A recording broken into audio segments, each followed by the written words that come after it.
Pro 1, kanal inspirasi. Selamat pagi Pak Philip, salam sehat. Halo, selamat pagi. Salam sehat, kabar baik. Baik, ini lagi di Kupang nih Pak Philip ya? Betul ya. Oke. Sedang di Kupang. Baik, nah ini terkait dengan pengusulan untuk penganugerahan pahlawan nasional kepada Franciscus Esseda. Ini bisa disampaikan secara singkat, apa dasar pertimbangannya ini Pak Philip? Ya, baik. Para pendengar RRI di mana saja berada, pengusulan Bapak Franciscus sebagai calon pahlawan nasional sebetulnya sudah dimulai sejak 2010-2012 yang lalu. Ya, namun pada waktu itu ketika dokumen diajukan ke Kementerian Sosial untuk dinilai atau diperiksa oleh tim ahli dan dewan gelar, memang ada beberapa dokumen yang kemudian dinyatakan belum lengkap ya. Nah, karena itu dikembalikan lagi ke provinsi. Nah, dalam hal ini melalui Dinas Sosial Provinsi NTT. Nah, kemudian setelah cukup lama dokumen itu tidak diperiksa kembali, baru pada awal tahun 2022 ini terbentuk satu tim kecil ya di Jakarta yang mulai menelusuri kembali dokumen yang pernah diajukan pada 2012 yang lalu. Lalu tim itu kemudian memastikan memproses kembali ya pengajuan usulan calon pahlawan nasional. Nah, dalam persyaratan pengajuan calon pahlawan nasional tersebut memang mesti dilakukan dari daerah ya, dari kabupaten asal dari Bapak Franciscus. Dan karena itu saat ini sebuah tim sedang bekerja untuk memastikan dokumen-dokumen yang dibutuhkan sesuai persyaratan itu bisa dilengkapi. Lalu pada saat yang sama kami menyelenggarakan seminar nasional, seminar publik ya, untuk pertama mensosialisasi kepada publik tentang siapa sosok Pak Franciscus ini ya. Sehingga kita lebih mengetahui, lebih mengenal sosok dan peran beliau dalam sejarah ya, dalam sejarah. Nah, seminar tersebut sudah dilakukan pertama pada 12 November yang lalu di kampus Institut Filsafat dan Teknologi Kreatif Legalero. Kemudian pada 15 November yang lalu di kampus Universitas Nusanita Maumere, dan hari ini diselenggarakan seminar nasional juga di Kupang di kampus Universitas Katolik Widya Mandira Kupang, begitu. Oke. Nah, ada beberapa tahapan yang harus dilewati nih Pak Philip ya sebelum mendapatkan gelar pahlawan nasional. Tadi 2010 telah diusulkan. Nah, ini apalagi yang harus dilewati tahapannya Pak setelah pelengkapan dokumen dan juga seminar-seminar yang dilakukan? Ya, rangkaian seminar ini memang menjadi bagian dari persyaratan yang dimaksud ya oleh Kementerian Sosial. Karena dia semacam uji publik ya terhadap calon yang diajukan. Lalu kami juga melihat seminar-seminar seperti ini, rangkaian seminar ini juga penting untuk memperkenalkan sosok Bapak Franciscus kepada generasi muda khususnya ya. Karena sebagian besar generasi muda yang sekarang memang mungkin mengetahui nama Bapak Franciscus, misalnya melalui nama bandara di Maumere atau nama jalan di Kupang. tapi mungkin saja mereka belum mengenal persis sosok Bapak Pranceda, sejauh mana perjuangan atau pengabdiannya bagi Republik ini ya selama masa hidupnya. Nah, itulah sebabnya diselenggarakan seminar yang menjadi bagian dari persyaratan pengajuan calon. Selain itu, juga sedang disusun seperti tadi saya sebut adalah data naskah akademik dari riwayat hidupnya. Nah, ini satu tim sedang kerja, dan pada saat yang sama sebetulnya terbuka bagi masyarakat, organisasi di bidang apapun, bahkan perorangan bisa juga mengajukan dukungannya ya terhadap proses pencalonan Bapak Pranceda menjadi pahlawan nasional.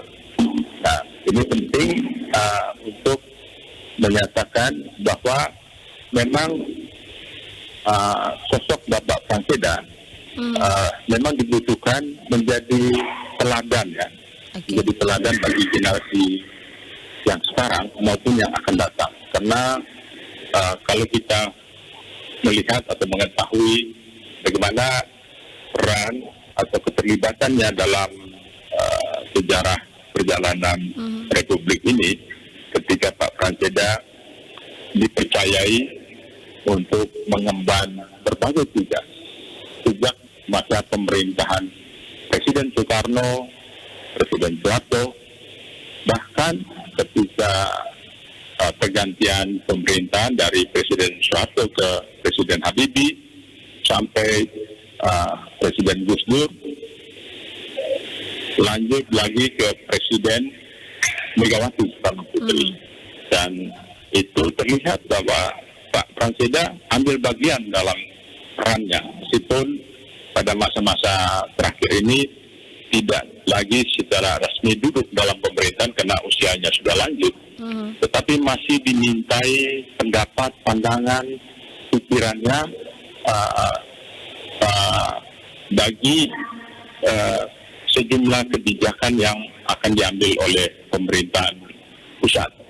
Jadi inilah yang kemudian kami melihat menjadi hal yang sangat penting diketahui oleh generasi muda yang sekarang ya.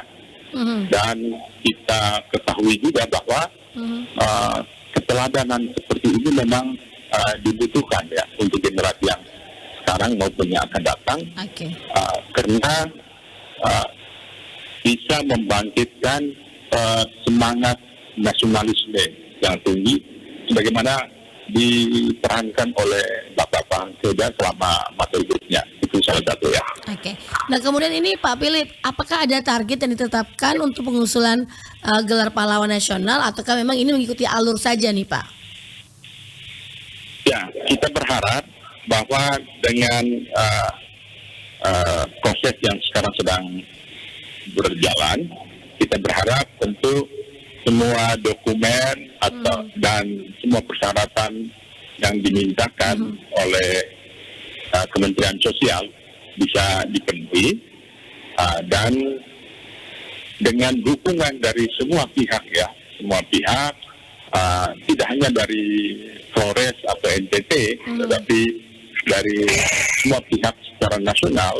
Kita berharap tahun depan ya 2023 tidaknya Bapak Pranceda ditetapkan oleh pemerintah atau dalam hal ini oleh Presiden menjadi pahlawan nasional. Kita berharap demikian ya. Iya, ini harapan besar dari, ya. Betul.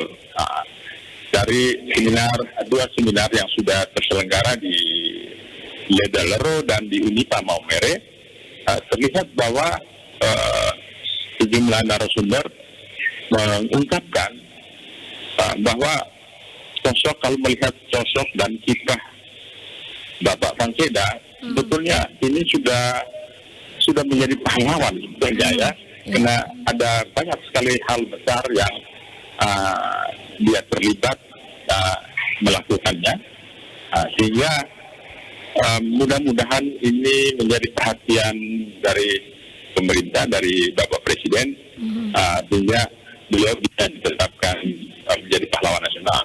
Oke, baik. Nah, yang terakhir nih Pak Philip, ya ini kita sudah di penghujung waktu. Hari ini ya di Kupang ada seminar nasional juga dengan tema Jejak Franseda, Perjuangan Pengabdian untuk Tuhan dan Tanah Air di kampus Unwira Kupang nih Pak ya. Nah, mungkin sedikit saja Ya, betul. seperti apa gambarannya. Karena saya sempat dapat rilisnya ini, narasumbernya ini luar biasa sekali sampai dengan ada menteri-menteri juga yang termasuk di dalam ini Pak. Ya, betul sekali. Ini sebentar lagi jam 9 ya, waktu Indonesia Tengah akan ada satu seminar nasional juga. Dalam rangkaian seminar tersebut, sejumlah narasumber akan hadir ya, seperti Menteri Perhubungan Budi Karya Sumadi, ada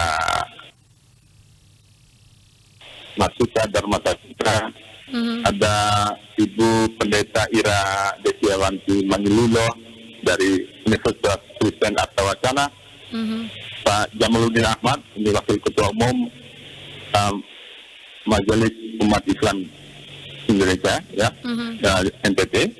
Kemudian ada Profesor Aloli Dewi, lalu ada Domingus Alcetli, ya, ini peneliti muda di Kupang.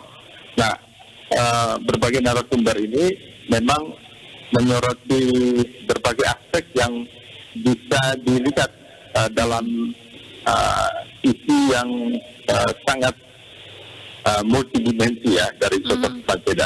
Ya. Karena itu berbagai topik akan dibahas dalam seminar atau talkshow ini, dan ini menjadi rangkaian penting untuk kemudian disampaikan kepada publik untuk mengenal lebih jauh, lebih dekat sosok Bapak Franseda. Dengan tentu saja karya-karya dan peran-peran yang sudah dilakukannya semasa hidupnya. Oke, baik Pak Philip, terima kasih informasinya pagi hari ini. Sukses selalu untuk seminarnya hari ini, dan semoga di tahun 2023 segala upaya dan niat baik untuk menjadikan Pak Franseda ditetapkan sebagai pahlawan nasional segera tercapai. Selamat pagi Pak. Selamat pagi, terima kasih. Demikianlah mendengar topik wawancara kita pagi hari ini dalam Lintas ND Pagi. Kami ajak Anda bergabung bersama Pro 3 untuk mengikuti Warta Berita pukul 8 waktu Indonesia Tengah. Dari masyarakat agar dapat menjalankan tugas sebagai